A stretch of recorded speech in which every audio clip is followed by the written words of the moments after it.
અમદાવાદમાં ચોમાસા પહેલા પાણીજન્ય રોગો વધ્યા છે। શહેરમાં ઝાડા ઉલટીના 579 કેસો નોંધાયા છે। ટાઇફોઇડના 151 કેસ નોંધાયા। કમળાના 47 કેસ સામે આવ્યા છે। જૂન મહિનામાં 59 પાણીના સેમ્પલ ફેલ થયા છે। 5794 સેમ્પલમાંથી 59 નમૂના ફેલ થયા છે। 41 નમૂનામાં ક્લોરીન નીલ મળ્યું છે।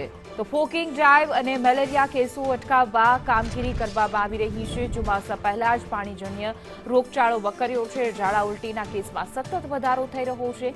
ઝાડા ઉલટીના કેસ 579 નોંધાયા છે। ટાઇફોઇડના 151 કેસ સામે આવ્યા છે। કમળાના પણ 47 કેસ સામે આવ્યા છે। તો અમદાવાદમાં વાત કરીએ તો જૂન મહિનામાં 59 પાણીના સેમ્પલ ફેલ થયા।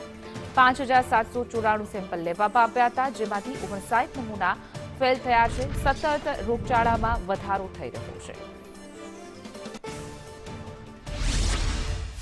પાણીજન્ય કેસીસ બાબતે ચાલુ માસ દરમિયાન ઝાડા ઉલટીના 579 કેસીસ, જોન્ડિસના 47 કેસીસ અને ટાઇફોઇડના 151 કેસ રિપોર્ટ થયેલા છે।